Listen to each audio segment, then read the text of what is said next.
Gracias a todos. Gracias, Auxiliaria, primero por contar conmigo, contar con ACNUR España para ese congreso. Es un honor para mí poder acompañaros hoy y daros quizás un punto de vista más internacional, el punto de vista de las personas refugiadas sobre un tema tan sensible y tan delicado que es la violencia contra las mujeres, la violencia de género. Porque es uno de los puntos que os voy a contar, que para nosotros pues, la violencia de género no es solo la violencia contra las mujeres. Pero primero quería, pues, además de agradecer, quizás ubicarnos a nivel mundial en números y en datos. Son más de 100 millones de personas desplazadas de manera forzosa en el mundo. De ellos, el 49% son mujeres y niñas. Como se ha dicho en la introducción, tristemente, la violencia de género sigue utilizándose como arma de guerra, como razón para las personas refugiadas de irse de su país de origen. Las personas refugiadas también unos puntos de definición, ¿no? Que creo que es importante porque muchas veces nos confundimos entre refugiados y migrantes. Para nosotros es importante y en el ámbito de la violencia de género aún más. Entonces, también las personas refugiadas son personas que huyen pues, guerras, conflictos armados, graves violaciones de derechos humanos por razón de su opinión política, por razón de su religión, por su etnia, la pertenencia a una comunidad.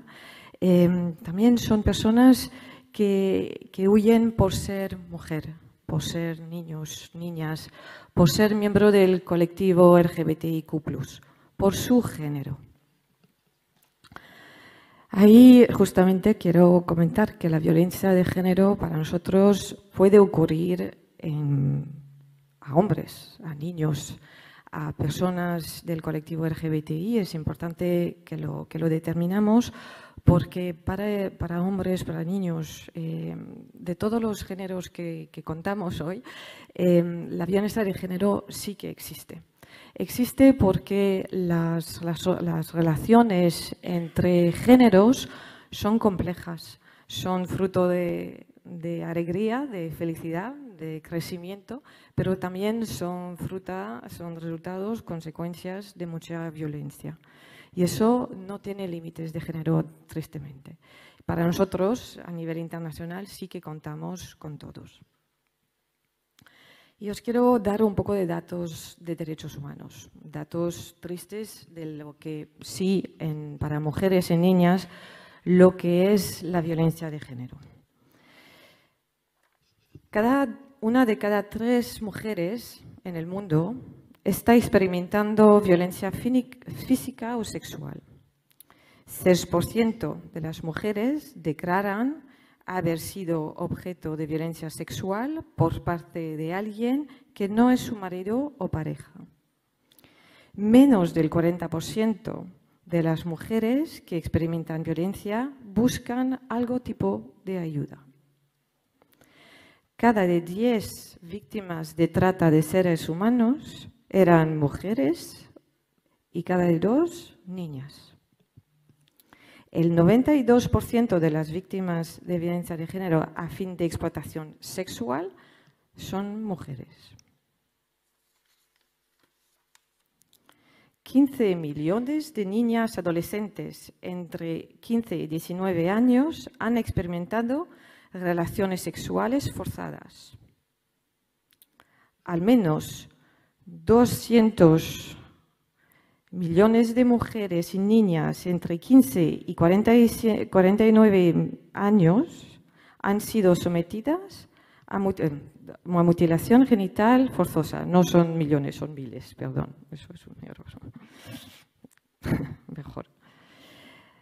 Todo eso para decir que, naturalmente, estas cifras llegan a forzar mujeres y niñas a salir de su país de origen, a buscar seguridad, protección jurídica, protección social, protección económica, documentación, un lugar seguro de protección que nosotros llamamos la protección internacional cuando es de cruzar una frontera. Son personas refugiadas. Eso como punto de partida. Hay un crecimiento de riesgo de protección de género al momento de salir de su país, al momento de buscar esta seguridad. ¿Por qué? Porque vemos que muchas veces el hecho de huir descolocan las relaciones sociales que tenemos entre familia, entre grupos sociales. Nos reorientan, nos desorientan en relaciones de poderes entre seres humanos. Y muchas veces esta situación genera otra vez nuevos riesgos de violencia de género. Entonces, muchas veces mujeres, niñas salen por razón de ser mujeres y niñas y se van a encontrar en un lugar supuestamente seguro donde van a vivir otros riesgos mayores de violencia de género por el hecho de haber huido por esta misma razón. Entonces, el riesgo es muchas veces un riesgo que crece a lo largo de la trayectoria de protección. Y ese crecimiento es algo muy documentado. Muchas veces los actores con los que trabajamos, los donantes nos piden hacer lo posible para erradicar violencia de género en la trayectoria de protección de las personas bajo nuestro mandato, los refugiados, las apatrillas, las personas desplazadas internamente. Pues nos encontramos en una situación en la que es un riesgo casi circular. La violencia que obliga a la huida es la misma violencia en la que se va a encontrar a la salida. Y eso lo tenemos, no solo lo podemos trabajar con todos los actores de las Naciones Unidas, del sector de derechos humanos, del sector privado, del sector de la sociedad civil en su conjunto, para poder aportar una respuesta conjunta, homogénea, a ese riesgo que es transversal. Eso es un punto fundamental cuando se trata de violencia de género a nivel internacional y lo que provoca en situación de desplazamiento forzoso, porque sí que nos obliga a pensar en red, nos obliga a pensar de manera compuesta. Yo hablo a nivel de Naciones Unidas, pero nosotros trabajamos con todos los actores que tienen algo que ver con ese riesgo de protección. Eso es un punto fundamental que lo vamos a poco a poco aterrizar a nivel canario, porque sí que ¿dónde estamos? Entonces, la situación de riesgo de violencia de género provocada como arma de guerra, lo estamos viendo ahora mismo que está creciendo aún más por la crisis alimentarias. Y eso tiene una vinculación clara con otro tipo de desastres, de catástrofes, de ámbitos más arriesgados que estamos conociendo hoy día. Hay la guerra en Ucrania, que ha generado una salida muy importante de personas refugiadas. Además de eso, como lo sabemos todo, ha desarrollado una cadena de efectos socioeconómicos que están generando una subida de la violencia de género en general, porque está imprimiendo una crisis alimentaria que está compaginada con una crisis medioambiental. Los dos factores juntos muchas veces tocan a los más vulnerables y tocan a las personas que las sociedades en general que están, le debilitan aún más porque son el enlace que hace que toda la familia se puede unir y le da una fuerza que es muchas veces el objetivo para los que quieren debilitar sociedades. Ese objetivo de tocar a mujeres porque ellas son las que unen familias es muchas veces lo que vemos que están creciendo las razones por qué están ellas tocadas como en situaciones de guerras. Ahí, ¿qué podemos hacer?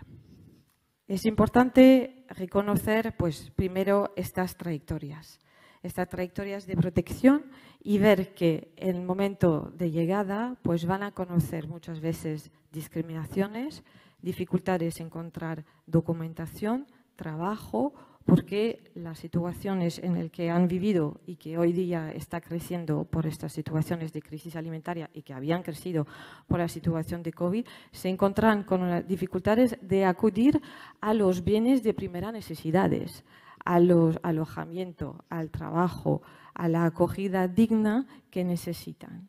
Y hay un punto ahí que es transversal y es fundamental, que cuando se encuentran estas situaciones no pueden volver a su país de origen.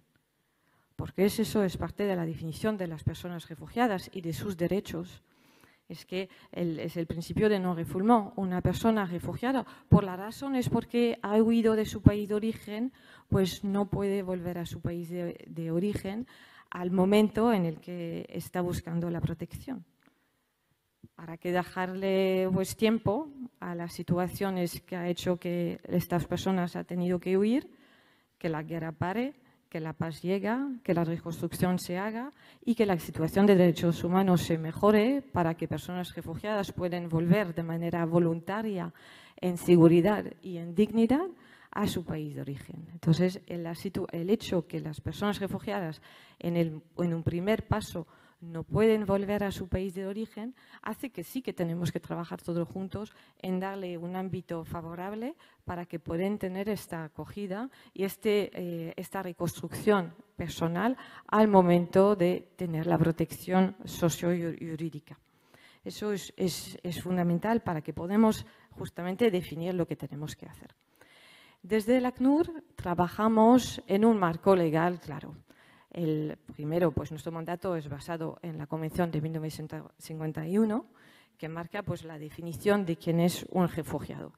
Esta definición no incluye el género, y muchas veces estamos viendo pues, discursos, conociendo estas preguntas, en que, pues, ¿por qué? ¿Por qué el ACNUR no ha hecho el trabajo de generar cambio en la Convención de 1951 para que sea más claro que personas refugiadas, mujeres, niñas, víctimas de violencia de género, sean protegidas por ese mismo hecho de manera tan clara que figure en una convención internacional? Pues desde el ACNUR no estamos desarrollando desde 70 años doctrina de protección internacional que acompaña la convención. Y por acompañar la convención se determina, se hace modernizar la Convención de 1951, incluso en tema de género. Hace 50 años, por ejemplo, no había una doctrina muy desarrollada sobre identidad sexual. Hoy día es un tema muy desarrollado en la doctrina de ACNUR y en la doctrina de defensores de derechos humanos en general. Así que para nosotros el hecho de ser mujer y de ser víctima de violencia de género sí que está incluido en la Convención, porque la Convención protege grupos sociales determinados. Trabajamos, además de la parte, las bases legales de lo que estabas comentando, no solo a partir de la Convención de 1951, pero también la Convención de Naciones Unidas para la Eliminación de la Discriminación contra la Mujer de 1979, la Declaración de Beijing. He visto que arriba la tenéis ahí como en un panfleto, eso os animo a iros con la Declaración de Beijing, pues que es una herramienta de trabajo fundamental en el tema de la violencia de género, con su plataforma de acción de 95, la Declaración contra la Violencia contra la Mujer de 93, la Agenda 2030, naturalmente, para el desarrollo sostenible, su objetivo 5, que justamente comenta el tema de la igualdad y del empoderamiento de las mujeres y las niñas. Y claramente también, como cuando hablamos de razones profundas de desplazamiento forzoso, nosotros trabajamos en base de las resoluciones del Consejo de Seguridad sobre mujeres, paz y seguridad, que son ya varias resoluciones y además muy apoyada por España en su tiempo. Eso da lugar a mencionar así también expresamente el papel de las mujeres refugiadas y desplazadas en la reconstrucción en la paz, en la seguridad. Y ahí no son solo justamente víctimas, son agentes de cambios, agente de su propia protección, pero de cambio en el entorno de protección que les va a acompañar. Por eso, aunque yo he descrito un entorno muy complejo en el que pues, podemos ver como víctimas en un bucle de persecuciones y de violaciones sin fin, eso muchas veces no es el caso porque el hecho de haber huido les da un poder adicional, les da una fuerza, ay, me faltan las palabras en español. Bueno, la resiliencia que acompaña a unas personas refugiadas es tan potente que en varias ocasiones vemos mujeres, niñas refugiadas anteriormente víctimas de violencia de género, por haber encontrado un entorno más favorable al momento de salir de su país, ser líderes de grupos para defenderse y también para generar un ámbito de protección que se mejore. En España trabajamos mucho con asociaciones de refugiados, de refugiadas, justamente para fomentar ese ámbito favorable de protección, utilizando la resiliencia, la energía que viene de las personas refugiadas porque han tenido que superar todos esos momentos tan críticos. A efecto de políticas de protección, nos basamos en el empoderamiento de las personas refugiadas, le damos voz para empezar, le damos un papel activo y proactivo para generar asociaciones y actividades generando fondos y para permitirles de poco a poco retomar una vida digna, económica y educativa a través de las familias, pero a través de su propio ámbito de protección de la sociedad que les acoge. Y también trabajamos para la promoción de la igualdad, como en el país donde encuentran protección, pero también a nivel internacional por nuestra advocacy internacional que estamos trabajando, tocando las raíces del desplazamiento forzoso. Eso me ha dado mucha ilusión escuchar las ponencias de esta mañana porque veo ahí un liderazgo español desde el ámbito pues, de la justicia, los jueces, abogados, ministros, que es muy claro. Y eso tiene que ser un ejemplo para otros países en el mundo, que se defiende estos valores, porque es así que quizás poco a poco, si no erradicamos este riesgo, sí que lo podemos controlar mejor y dar menos salida, porque este riesgo pues, se disminuye al momento en los países de origen. En España, la Ley de Asilo de 2009 ha permitido cristalizar el tema de género. Os estaba contando que la Convención no lo tiene tal cual, pero que la doctrina del ACNUR sí que lo está desarrollando. La Ley de Asilo española, en su artículo 7, sí que incluye en la definición del refugiado el tema de género. Además, la ley española incluye en varios articulados de su contenido una protección más allá.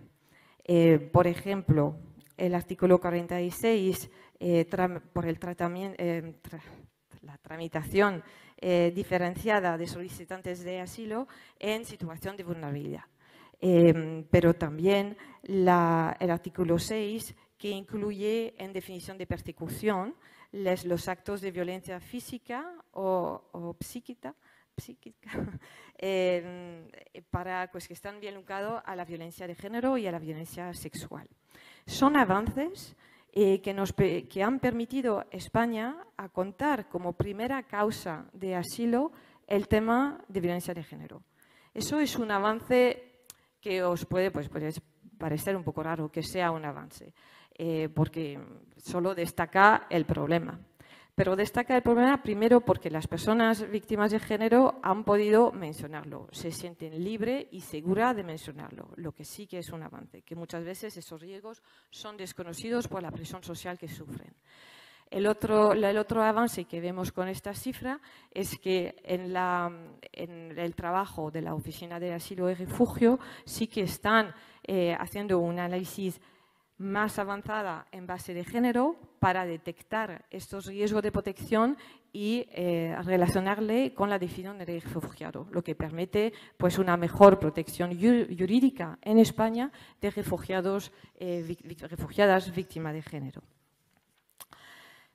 Eso sí, pero no es que no existen retos. Existen retos en Europa, existen retos en España, porque el enfoque de género tiene que ser transversal.